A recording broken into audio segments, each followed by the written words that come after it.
Hello dear students. This is Mrs. Pavitra Ashok.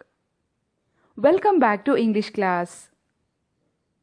In the previous session, we had discussed the prose, the touch, part 4. We'll continue. Please open your textbook, students. I am going to read the paragraph 10. Please follow as I read. After I chatted with him for a while, he asked me to clip his nails. Asking mother to do it would be as useless as the motor weeping on the shoulder of the drum. My brothers were not alive to do it, nor were his children around. Not that he couldn't ask my sister-in-law, but perhaps he wanted me to do something for him. I was elated and did the job carefully. Moving on to the explanation. The narrator chatted with her father for a while.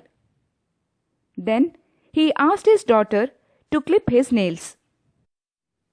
The narrator said that asking mother to do it would be as useless as the motor weeping on the shoulder of the drum.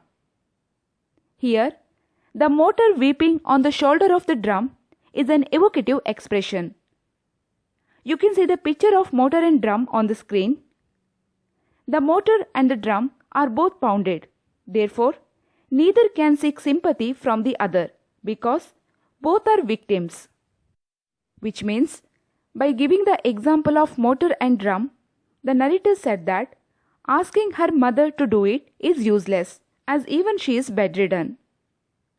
The narrator's brothers were not alive to do it, and their children were also not around. He could ask his daughter-in-law, but he wanted his daughter to do something for him. Without feeling sad, she trimmed his nails carefully.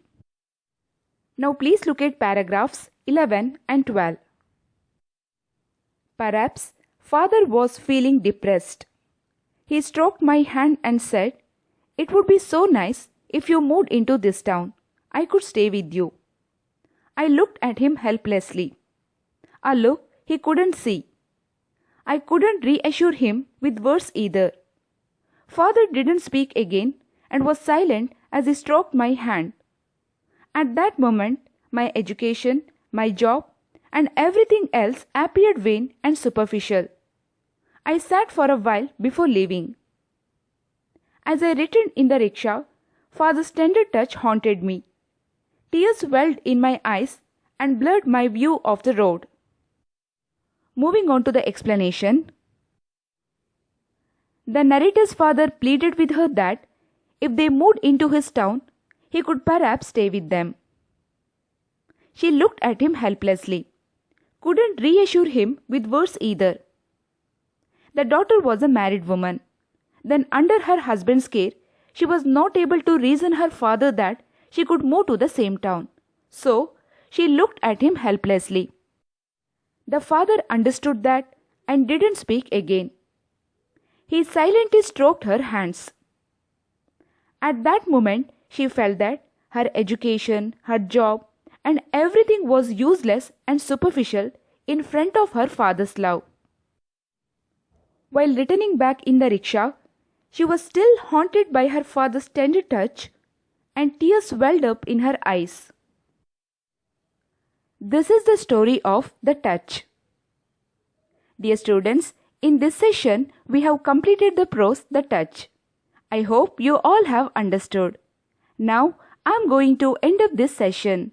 Bye for now. Thank you. Have a wonderful day.